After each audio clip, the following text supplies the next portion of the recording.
देखिए प्यारे विद्यार्थियों, सबसे पहले तो तरुण स्कूल के इस यूट्यूब चैनल में आप सभी का स्वागत है। आज हम कक्षा 12th विषय अनिवार्य हिंदी व्यवहारिक व्याकरण के अंतर्गत अध्याय 3 शब्द शक्ति के बारे में जानेंगे। शब्द शक्ति से जुड़ा बोर्ड परीक्षा में 2 अंक का प्रश्न आता है। या तो शब्द शक्ति क्या होती है, या शब्द शक्ति के कितने भेद होते हैं, या शब्द शक्ति के किसी 2 भेदों के बारे में उसमें अर्थ पूछ लिया जाता है, तो आज हम जानेंगे कि शब्द शक्ति क्या होती है, इसके कितने भेद होते हैं और अलग अलग शब्द शक्ति की पहचान किस प्रकार से होती है। तो देखिए, सबसे पहले शब्द शक्ति का अर्थ। शब्द के अर्थ का बोध कराने वाली शक्ति को शब्द शक्ति कहते हैं। जिस शक्ति के द्वारा शब्द का अर्थ का पता चलता है या अर्थ का बोध होता है उसे शब्द शक्ति कहते हैं। अर्थात शब्द के अर्थ को जिस माध्यम से ग्रहण किया जाता है, शब्द का जो अर्थ है उस अर्थ को जिस माध्यम से ग्रहण किया जाता है उस माध्यम को शब्द शक्ति कहते हैं। दूसरे शब्दों में, वाक्य में प्रयुक्त शब्दों का अर्थ जानने के लिए, वाक्य में जो शब्द होते हैं तो उसका अर्थ जानने के लिए बुद्धि द्वारा जिस शक्ति का प्रयोग किया जाता है, उसका अर्थ जानने के लिए बुद्धि द्वारा जिस शक्ति का प्रयोग किया जाता है उस शक्ति को शब्द शक्ति कहते हैं। भारतीय काव्यशास्त्र के प्रकांड विद्वान मम्मट ने अपनी पुस्तक काव्य प्रकाश में 3 प्रकार के शब्द और 3 प्रकार के अर्थ का उल्लेख किया है। 3 प्रकार के शब्द बताएं और 3 प्रकार के अर्थ बताएं। ये भारतीय काव्यशास्त्र के प्रकांड विद्वान मम्मट ने अपनी पुस्तक काव्य प्रकाश में लिखा है। उनके अनुसार शब्द 3 प्रकार के होते हैं, 3 प्रकार से उसका अर्थ निकाला जाता है। तो देखिए, उन्होंने शब्द के 3 अर्थ बताए: वाचक, लक्ष्य और व्यंग्य। वाच्य लक्ष्य और व्यंग्य 3 अर्थ बताए हैं। सब 3 प्रकार के होते हैं: वाचक, लक्षक, व्यंजक। तीनों शब्दों का अर्थ भी 3 प्रकार से निकल, सब 3 प्रकार होते हैं: वाचक, लक्षक और व्यंजक, और तीनों का अर्थ भी 3 प्रकार से निकलता है। जैसे वाचक अर्थ वाच्यार्थ, लक्षक अर्थ लक्ष्यार्थ और व्यंजक अर्थ व्यंग्यार्थ। तीनों शब्दों का अर्थ भी 3 प्रकार से निकाला जाता है। इस प्रकार शब्द के 3 अर्थ के आधार पर शब्द शक्ति के भी 3 भेद होते हैं। शब्द 3 प्रकार के होते हैं, 3 प्रकार से उनका अर्थ निकल जाता है, और 3 प्रकार के अर्थों के आधार पर भी शब्द शक्ति के भी 3 भेद होते हैं। पहला है अभिधा शब्द शक्ति, दूसरा लक्षणा शब्द शक्ति और तीसरा व्यंजना शब्द शक्ति। तो देखिए, शब्द शक्ति के 3 भेद होते हैं: अभिधा, लक्षणा और व्यंजना। सबसे पहला है अभिधा शब्द शक्ति।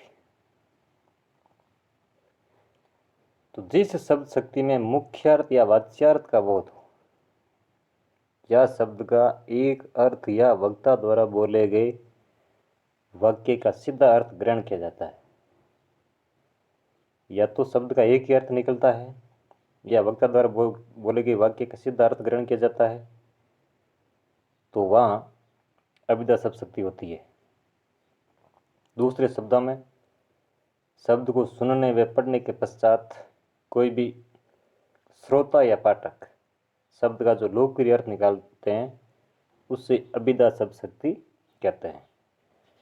श्रोता या पाठक है का जो लोकप्रिय अर्थ निकालते हैं उससे अभिधा शब्द शक्ति कहते हैं। अर्थात अभिधा शब्द शक्ति में वाक्य का सीधा अर्थ ग्रहण किया जाता है। उदाहरण के तौर पर हम देखते हैं, जैसे राम घर जा रहा है, तो इसमें वाक्य का सीधा अर्थ निकलता है किसान फसल काट रहा है। इसमें भी सीधा अर्थ निकलता है बिल्ली भाग रही है। जयपुर राजस्थान की राजधानी है। रमेश होता है, वह खेत पर जाता है। तो यहाँ जो सारे वाक्य है, जो उदाहरण है, इन सभी वाक्यों में श्रोता उनका सिद्ध अर्थ निकालता है या सिद्ध अर्थ ग्रहण किया जाता है, इसलिए ये सभी जो वाक्य है अभिधा शब्द शक्ति के उदाहरण है। अब दूसरा देखिए, शब्द शक्ति का दूसरा प्रकार है लक्षणा शब्द शक्ति। लक्षणा शब्द शक्ति में जब शब्द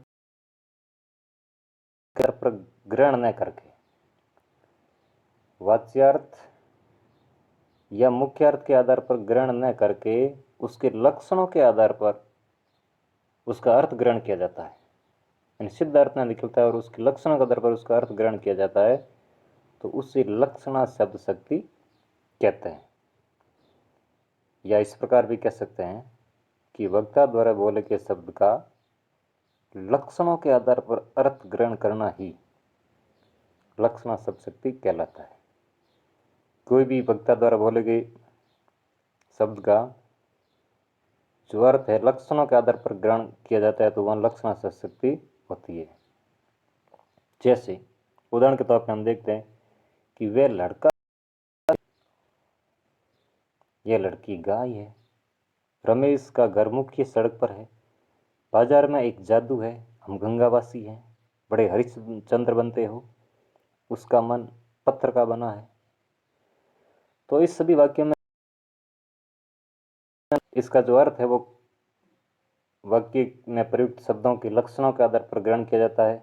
जैसे वह लड़का शेर है, तो यहाँ वह लड़का शेर है अर्थात वो शेर तो है नहीं, है तो इंसान, लेकिन लक्षण है, गुण है। फिर देखिए ये लड़की गाय है, तो यहाँ इस लड़की के अंतर्गत गाय की विशेषता है अर्थात वो सीधी सादी है, भोली भाली है। रमेश का घर मुख्य सड़क पर है, सड़क पर है, सड़क के ऊपर तो है नहीं, सड़क के बिल्कुल सटीक किनारे पर है।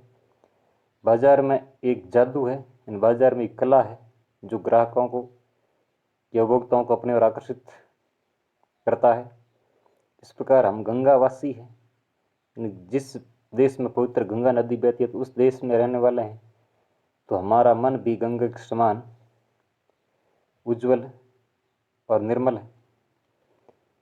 बड़े हरिश्चंद्र बनते हो, तो यहाँ हरिश्चंद्र शब्द का अर्थ सत्यवादी है, तो बड़े सत्यवादी बनते हो। तो प्रयुक्त इन शब्दों में जो लक्षणों का आधार पर अर्थ ग्रहण किया जाता है, तो इस सभी वाक्यों में लक्षणा शब्द शक्ति का प्रयोग हुआ है। अगला उदाहरण है, उसका मन पत्थर का बना है, पत्थर के समान कठोर मन वाला, दिल वाला। इसके अलावा लक्षणा शब्द शक्ति के जो और भी उदाहरण है, सभी लोकोक्तियाँ, जितनी भी लोकोक्तियाँ वो लक्षणा शब्द शक्ति के उदाहरण हैं, क्योंकि उसका अर्थ वाक्य में प्रयुक्त शब्दों के लक्षणों के आधार पर उसका अर्थ ग्रहण किया जाता है। और जितने भी मुहावरे हैं वो भी सब लक्षणा शब्द शक्ति के उदाहरण हैं। लक्षणा शब्द शक्ति के दो भेद होते हैं, रूढ़ा लक्षणा और दूसरा प्रयोजनवादी लक्षणा। रूढ़ा लक्षणा जो प्राचीनता से जो शब्द जुड़े हैं, जिन शब्दों की विशेषता प्राचीनता से ली जाती है उसमें रूढ़ लक्षण होता है, जिसमें समय के साथ में उसका अर्थ बदल जाता है, प्रयोजनवादी लक्षणा होती है। तीसरा है व्यंजना शब्द शक्ति। जब शब्द का मुख्यार्थ एवं लक्ष्यार्थ दोनों से अर्थ न निकले, न तो उसका अर्थ मुख्यार्थ यानी सिद्ध अर्थ निकलता हो और न ही लक्षणों के आधार पर निकले, तथा कोई विशेष अर्थ निकलता हो, उसे व्यंजना शब्द शक्ति कहते हैं।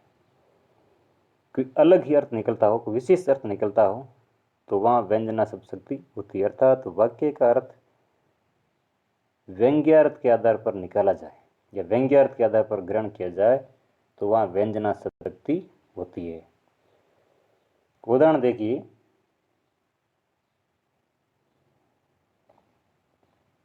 कुमार बोला बेटी बादल हो रहे हैं, उसने कहा संध्या हो गई, 10 बज गए, क्यों, क्या समय हुआ, साहब 5 बज गए हैं, सूर्य सिर पर आ गया है, माता ने पुत्र से कहा अंधेरा हो गया है, चपरासी ने कहा 4 बज गए हैं।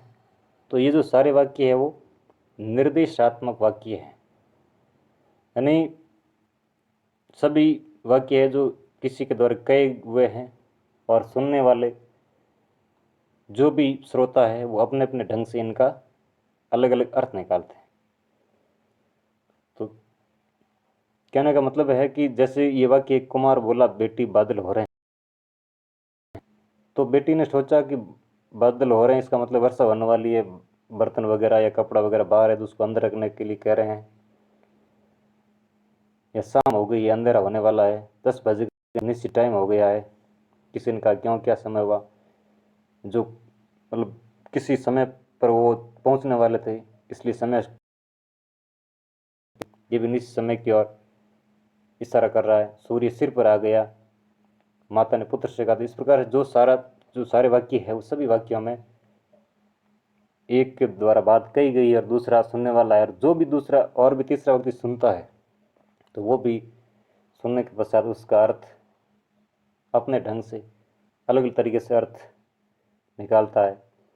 तो इस प्रकार हम कह सकते हैं कि वो निर्देशात्मक वाक्य है।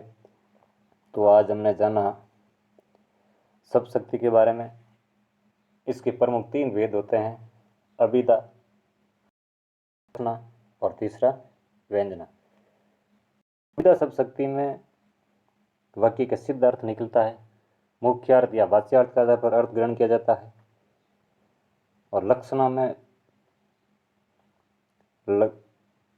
लक्षणों के आधार पर उसका अर्थ ग्रहण किया जाता है, और व्यंजना में न तो मुख्य अर्थ और न लक्ष्य अर्थ दोनों से अर्थ नहीं निकलता और कोई विशेष अर्थ निकलता हो तो वहाँ व्यंजना शब्द शक्ति होती है।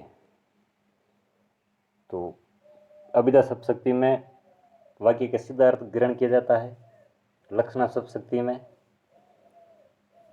वाक्य में प्रयुक्त शब्दों के लक्षणों के आधार पर अर्थ ग्रहण किया जाता है, और व्यंजना शब्द शक्ति में जो वाक्य होते हैं निर्देशात्मक वाक्य होते हैं, और सुनने वाला या श्रोता अपने अपने ढंग से उनका अलग अलग अर्थ निकालते हैं, अलग अलग अर्थ ग्रहण करते हैं, इसलिए इसमें व्यंजना शब्द शक्ति का प्रयोग हुआ है।